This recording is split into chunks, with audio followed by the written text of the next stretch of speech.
Single వర్డ్‌లో Revanth Reddy గారి గురించి చెప్పమంటే ఏం చెప్తారు? Fire brand. ఫైర్ బ్రాండా? హ్మ్. మరేది ఏదో అన్నారు ఆయన స్టేజ్ మీద. ఏమని? ఏం లేదు ఏదో. అట్లేం లేదన్న. మాలాంటోళ్ళకి చాలా ఇన్స్పిరేషన్ ఆయన. నేను సాధారణ ఒక మండలం నుంచి వచ్చిన మండల నాయకుడిని నేను. సో ఆయన కూడా ఒక మండలం జెడ్పీటీసీ వచ్చిండన్న. జెడ్పీటీసీ సీఎం అంత ఈజీ కాదు, అంత సింపుల్ అస్సలే కాదు. అది అసలు లక్షల కోట్లు ఒక మందికి అవుతుంది. ఎంతమందిని మోసం చేసిండు దాని వెనకాల? ఇప్పుడు ఒక పంచాయతీ ఉన్నప్పుడు ఒకరికి న్యాయం జరుగుతుంది, ఒకరికి అన్యాయం జరుగుతుంది. మోసం అంటే న్యాయం జరిగినోడు వాస్తవంగా 10 మంది ముందు వచ్చి చెప్పడు. వాడు అమ్మ న్యాయం జరిగిందని ఇంట్లో కూర్చుంటాడు. అదే అన్యాయం జరిగినోడు మాత్రం 10 మంది 11 మందికి చెప్తాడు. అట్లా పబ్లిసిటీ అన్యాయం చేస్తాను అంతే తప్ప ఏముండదు. ఏదైనా ఇష్యూలా ఖచ్చితంగా రేపు నీకు నాకైనా పంచాయతీ అయినా కూడా ఎంతో కొంత ఎవరికి ఒక్కడికే కొంత న్యాయం జరుగుతుంది, ఇంకొకరికి కొంచెం అన్యాయం అనిపిస్తుంది. దాన్ని వాడు పబ్లిసిటీ చేస్తారు తప్ప అట్లేం ఉండదు అన్న. మోసం గీసం ఏముంటుంది? ఇక్కడ రాజకీయ నాయకులకు న్యాయం జరుగుతుంది, జనాలకు అన్యాయం జరుగుతుంది. జనాలకే న్యాయం జరుగుతుంది, రాజకీయ నాయకులకి ఇంకా న్యాయం జరగలేదు అని చెప్తున్నా. ఆల్రెడీ ఇంతకుముందు చెప్పినాను క్వశ్చన్ ఆన్సర్. అంటే జనాల అభిప్రాయం ఏంటంటే రేవంత్ రెడ్డి గారి గురించి చేయడం రావట్లేదు, పాలన చేయడం రావట్లేదు అన్నట్టు ఒక రూమర్ అయితే వినిపిస్తుంది. చాలా మంది జనాలు మీడియాలో కావచ్చు, లేకపోతే నార్మల్గా జనాలు మీరు చూసే ఉంటారు. ఇన్స్టాగ్రామ్లో కానీ యూట్యూబ్లో కానీ మీరు ఎక్కడ సెర్చ్ చేసిన రేవంత్ రెడ్డి గారి గురించి ఈరోజు ఆయన పొగిడే జనాల కంటే తిట్టే జనాలే ఎక్కువ కనిపిస్తున్నారు.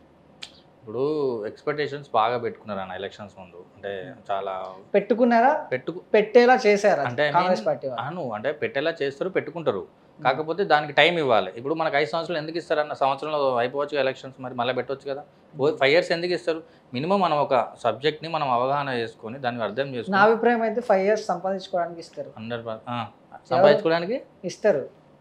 ఎవరు సంపాదించుకోవడానికి? రాజకీయ నాయకులు సంపాదించుకోవడానికి. అట్లా కాదే అంటే వాళ్ళ నాలెడ్జ్. ఇప్పుడు మనం 1 yearలో డిసైడ్ అయినా మన ఎక్స్పెక్టేషన్స్ అన్ని 1 yearలో క్లియర్ చేయాలి, 1.5 yearలో అంత క్లియర్ చేయాలంటే చేయలేడు కదా. కొంచెం టైం ఇవ్వాలి. ఇప్పుడే మనం తొందరగా జడ్జి అవుద్ది పర్సన్ని. రేవంత్ రెడ్డి మనకు ఎక్స్పెక్టేషన్స్ ఇచ్చిండు అంటే.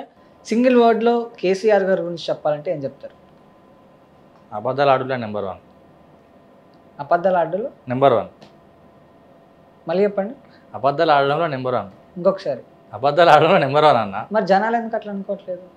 మీరు అనుకోవట్లేదు, జనాలు అనుకుంటున్నారు, అందుకే ఓట్లేయలే.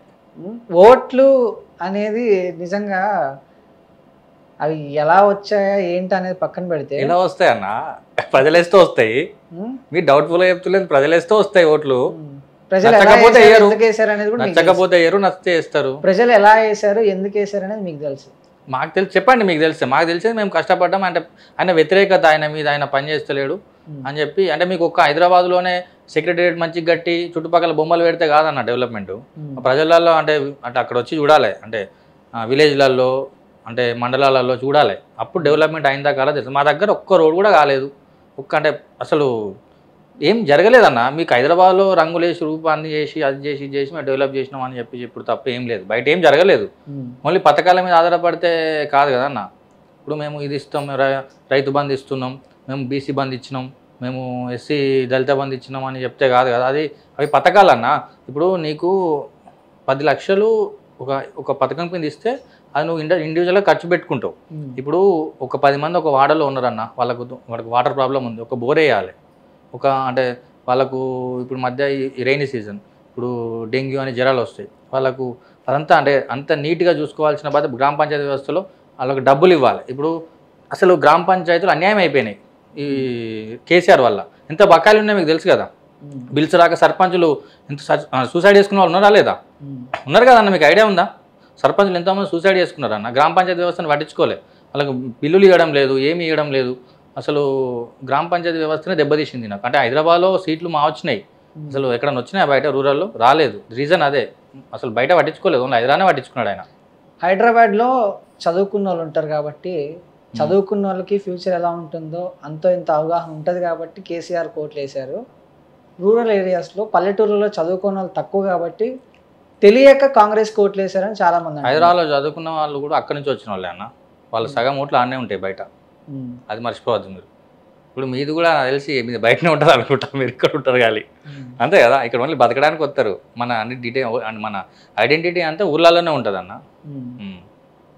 సో చదువుకున్న వాళ్ళు ఊర్లలో ఉన్నారు, తెలిసే ఓట్లు వేసారు. 100% మోసపోయారు అనుకోవచ్చా? ఎవరు? జనాలు.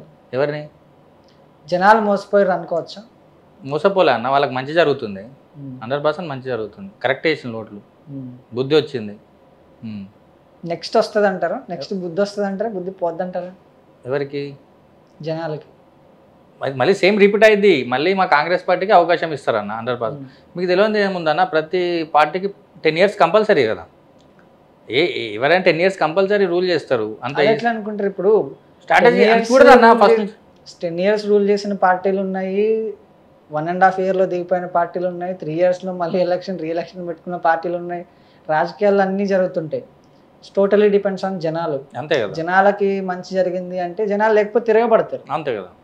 బీఆర్ఎస్ మీద తిరగబడరు, మేము మంచి చేయకపోతే మా మీద కూడా తిరగబడతారు అన్న. మంచి చేయడానికి 100% రెడీ ఉన్నారు. రేవంత్ రెడ్డి కూడా 100% మంచిగా చేస్తాడు.